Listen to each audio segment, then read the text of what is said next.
Hey guys, subscribe for daily content, and if you're shopping for gear, make sure you check out the description for the newest items at some of the very best online retailers. There's also links for some of the items that I personally recommend. Thanks! What's going on YouTube? Metal Complex here, and today I would like to share with you guys my own personal top 5 most carried knives over the last month to month and a half or so. Some of you guys wonder, who cares? Why would we need to know what you carried over the last month?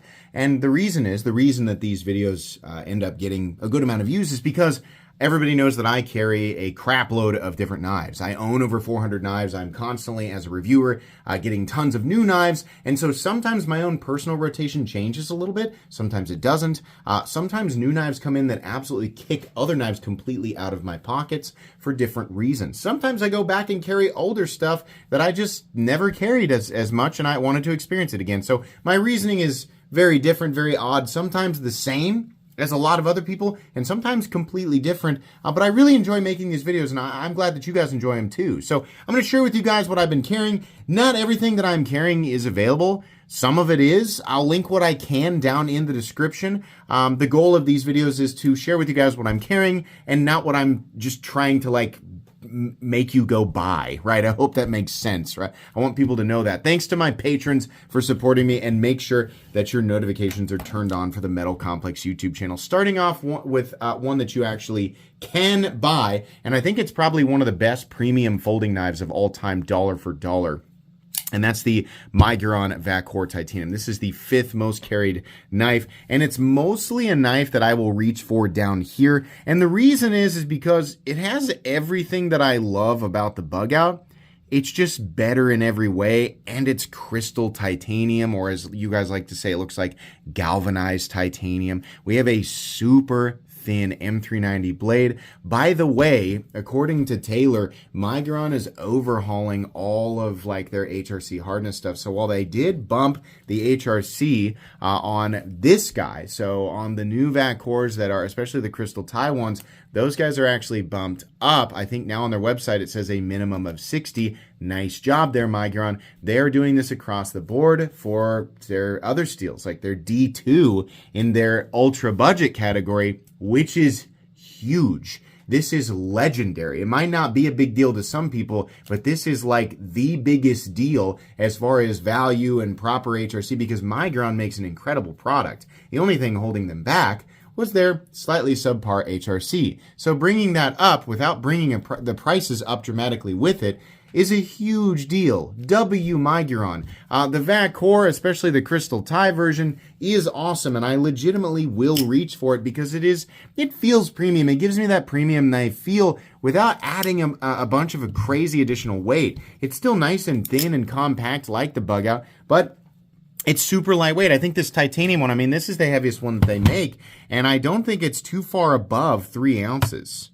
It's not even 3. Yeah. It's 3 ounces on the dot. Ultra lightweight in my book. The Miguron Vacore Titanium, which comes in at $120 or something like that. This thing is insane. And if you look, you think okay, that's a good deal. It's still $120 for a knife. Buy the budget one. They make a $45 version of this knife that's awesome too. If you've ever thought, gosh, I'd love the bug out, I just don't want to, pay a kidney for it, go with the Vacore. It's better in every way, and it costs less. Moving on here to my number 4 position knife. This is a joy, and I do carry it quite a bit more than the Vacore. You're seeing this for the second time this weekend, and I know it's obnoxious to see this knife because you can't buy it right now. This is the Maxace Neptune. I have it, so I'm going to carry it. This is the zero blade play version. The switch is wider. It's easier to fire. The steel, unfortunately, I think is a downgrade. The 10CR15CO MOV is the Chinese equivalent to VG10. The standard was the SLD Magic in San Mai, which I think is better. I still have that one here. It looked cool with the San Mai, right? I really wish they'd bring that back, but that's fine. I really love the zero blade play system. Not that there was really an issue with the slight amount of blade play on the standard one, but I'll tell you, the main reason that I'm carrying this is not just because it has zero blade play, because that doesn't really offer any specific utilitarian advantage. The reason that I carry this knife is because it's this big, really good looking dual action OTF that's not horrifically expensive at $118. But it's also super easy to manipulate. Thanks to the wider firing switch, I think they have probably messed with the tension a little bit. The only thing that really held back the original Neptune is the fact that that firing switch was so narrow and it required a substantial, it's one of the hardest to fire double action OTFs that I've got in my collection, and this one is just way easier, but it still fires with the same force. This is such a good looking knife, and it absolutely blows the door. Yes, all of you with your Cobra Techs and your Raven Crests, all of you paying double what those knives are actually worth, right? No, there is no other OTF that's in this same price tier, even though I'm sure your Cobra Techs hold up and they do fine and they turn screws and they pry the bricks away from the other bricks and all that other stuff that you shouldn't be doing with a pocket knife, but a lot of people who buy Cobra Techs tend to use knives for, right? There's just sort of a correlation there. It doesn't matter. It's great that it holds up for you, but as far as overall quality, reliability, fit and finish, your attention to little tiny quality control things like HRC, even though Maxace still has a bit of work to do in that department, the Maxace Neptune Zero Blade Play is absolutely 100% the best dollar for dollar OTF on planet Earth. The only problem with it is that they didn't make enough. Now, I'm sure that they're trying to make more. I'm sure that they made as many as they could in the moment. People seem to forget that Maxace does not simply halt all production of all other things, halt all contracts and deals that they've made with other retailers, simply to produce an infinite number of one product so that every single person who hears about it at any given moment can just go and pluck one off the shelf.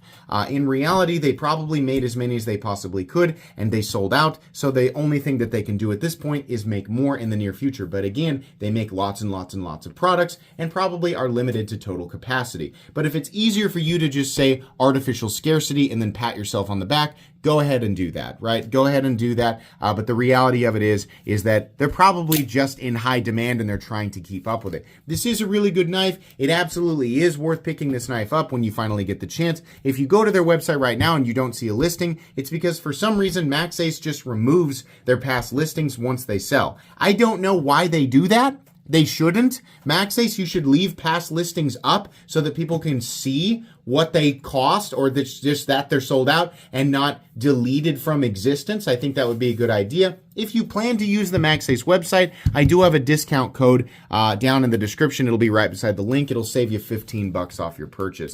But that's it for that one. This next one, unfortunately, is screen recorded content, and it's not because I'm lying. It's because this knife is currently way up in the air on a jack or a hydraulic, whatever. It's in my truck because my truck is being modified. I just realized that that's where it is. So this knife has a pretty good amount of carry on it. You guys are seeing past footage of this. Currently, the blade actually looks quite a bit worse, and it's not because I'm abusing it. It's just because it hasn't been cleaned off. I saw it just the other day. But this knife, the Ontario Rat 1.5 in Magna Cut, is, of course, in my opinion, one of the best dollar-for-dollar pocket knives of all time, considering that this Magna Cut is, despite what everybody would think, you would think at the price, which is, what is this, a $90 pocket knife or something like that, you would think that they would cut corners and the HRC on this Magna Cut would be like 59 or something. No, according to recent testing done by our friend Taylor, the Magna Cut on one of those Ontario Rat 1.5s, obviously we need to look at some more of them, but it achieved a 63.7. My God, that is unbelievable. This knife has demonstrated that it really does have a really amazing heat treatment, and they have upgraded the scales from the terrible plastic to the G10. It still does have some corks, like 14 billion body screws, which doesn't make any sense. And of course, the action isn't probably up to standards for a lot of people in 2026, given that it is that combination of phosphor bronze and nylon, but it's still pretty good. It does maintain those amazing thumb studs, those big domed thumb studs that are just super comfortable, super reliable. The Rat isn't going to win any beauty contests, any beauty pageants, anything like that, but my God, is it a straightforward user. And I love reaching for it. It's a great size. It's bigger than the tiny one. It's smaller than the enormous one. It's that just right Goldilocks size, and it really has earned its spot. This is my dedicated truck knife, and I find myself getting it out of the truck to put it in my pocket much more often than previous truck knives. Highly recommendable. If you're looking for a new knife under $100, this should be up there near or at the #1 spot on your list. Moving on, here is a knife that absolutely nobody will believe that I carry until I demonstrate. This is a knife that I had to convince myself to carry over a long period of time, and I've gone through this kind of phase where I carry it but baby it, and I still don't use it for absolutely anything, and I wouldn't, because that's stupid. I mean, what do I have to prove, right? But this is a knife that I really enjoy carrying. It actually has a little bit of a battle scar on it now. My #2 most carried knife of the last month is my Hawk Deadlock Model C in aluminum. I recently scratched it. I gave it a little tiny scratch. Oh, he doesn't actually use that knife. It's not like he's going to demonstrate pushing it through an aluminum can. Oh, I love doing that. I love hearing, in my mind, the clickety-clackety of the keyboard as, some greasy Redditors like, you don't actually use that. You just want to display the... Delete. I do use this knife. I own over 400 knives, many knives that cost multiple thousands of dollars, and obviously I have Save Queens that will never get used because they are in fact extremely valuable and rare. And sometimes that rareness will dictate whether or not I will use this stuff. Now, everybody knows that I don't actually take my stuff and sell it for a massive profit, given this channel's popularity. I don't actually manipulate that and do that. I just like having it and knowing that it is valuable. And perhaps one day, maybe one day, my kids will sell it, or I'll sell it for whatever reason, right? Maybe I'll want to buy a spaceship in 2045. Who knows? But my knives aren't that valuable. I'm just kidding. But I do have knives that are fairly expensive, $200, $300, $400, $500, $600 that I use regularly, and I'm not reserved. I have a few pocket knives that are hyper expensive, like my Rockstead Higo 2, which no longer has a tip, and this knife, the Hawk Deadlock Model C in aluminum. I like carrying this aluminum one because it's a little bit less expensive. Now, this is a super custom, very small batch, in-house USA-made knife, and it's an OTF with a unique chassis, and it is the original zero blade play knife. It is extremely expensive, and the vast majority of people who buy this knife will not carry and use it, which is a bummer. And it's a completely understandable, this is the market for these knives is collectors, right?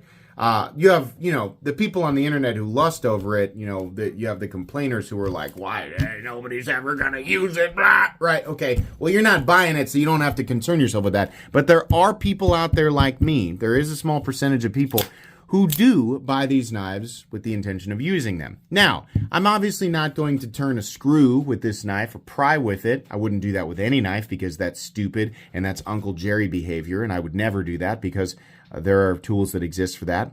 In fact, you can carry multi-tools that have knives and the appropriate tools on them, so there's really no excuse to use your pocket knife for that. But I don't feel like I have to pass any sort of weird, blue-collar wizard's test in order to be accepted into their meaningless club. I don't need to do things like that in order to prove that I use my knife, right? I use this for cutting tasks, and admittedly pretty light to medium cutting tasks. I don't do anything crazy with it, but I do love to EDC it, and I am past the point where I'm going to freak out if I get a scratch on it. The edge actually has a couple, one right there, and one right there. Couple little teeny tiny nicks, but it does slice, pretty well. I mean, considering the edge geometry really isn't designed for like incredible slicing performance. Honestly, it does pretty well. And it is the easiest knife to manipulate as far as every OTF I've ever experienced, the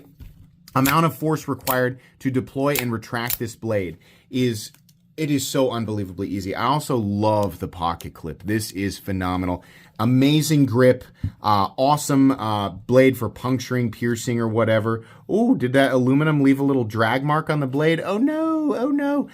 This knife was acquired through my buddy Scott, who sold it to me, and I paid a pretty penny for it, and it sat and went unused for a long time, but I am so happy. I have another one. I have the John Wick 4 edition that I don't use for obvious reasons, but this one's just sitting, and I thought I might as well experience this knife because it's really like the ultimate OTF EDC experience, and it really has been. This has been a phenomenal knife. I love it. I am probably going to still be reserved in some situations, but I'm not going to like, oh no, oh, she only cuts paper.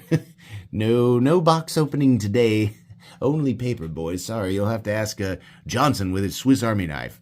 No, I don't have a problem with that, right? But I'm not going to disassemble a railroad track with this knife. I'll use the appropriate railroad disassembly tools. So yeah, that's kind of, it'll be case by case, but I do enjoy carrying this. This has been awesome, and I plan to continue to EDC it. It really is a phenomenal EDC, and I very much enjoy it.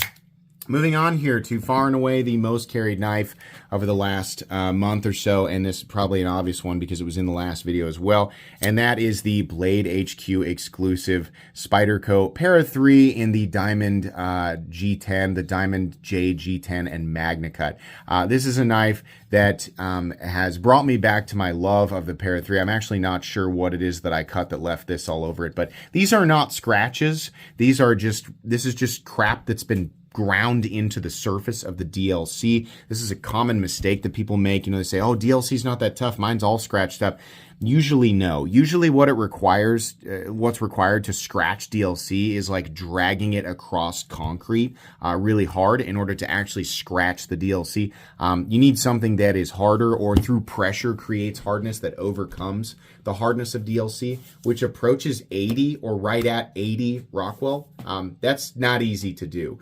So on your satin DLCs, it's much harder because you can wipe it away. On your chalky DLCs, which have like micro perforations, it's much easier to get a mark on it because the powder of whatever's being pulverized into it gets stuck in those little micro pockets, and so it's a lot harder to clean away.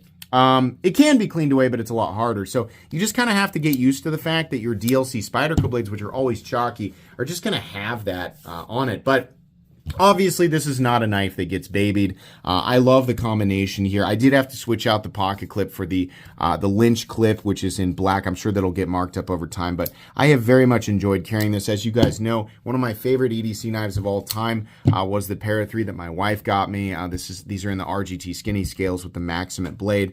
This was a phenomenal pocket knife, and it's semi-retired, right? And pocket knives that have really taken over in terms of carry preference have been, I don't know if the Shark Cub is down here, it might actually be upstairs, but like the Sage 6, for example, and of course the Demco Shark Cub. Those knives have been absolutely dominating my pocket, and up until recently, nothing else was really coming close, and now we have a third contender. We're back to the Para 3.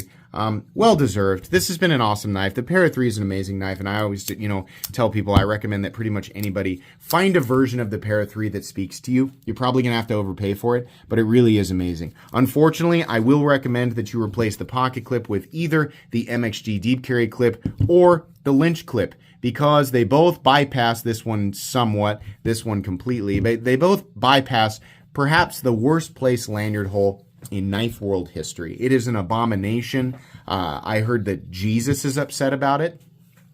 So I don't know why Spyderco and of course Sal Glesser, I don't know why they decided to do that, to plague the world with the worst knife butthole of all time. But there are ways around it, unfortunately. You just have to pay for it. But anyways, yeah, really awesome knife. Love it. It's spectacular. It will continue to be a primary EDC for me. That's going to be it today, guys. I hope you enjoyed this video. Please make sure to follow me on Instagram at metal_complex. If you enjoyed this video, leave a like. If you'd like to check out my other content, I do, of course, have lots of videos of knives that are either expensive or inexpensive that I do or don't like, so check those out. And if you enjoy all my content, go ahead and click on that Metal Complex logo right there and subscribe, because there's definitely more coming. Thanks again for watching, everybody, and have a great day.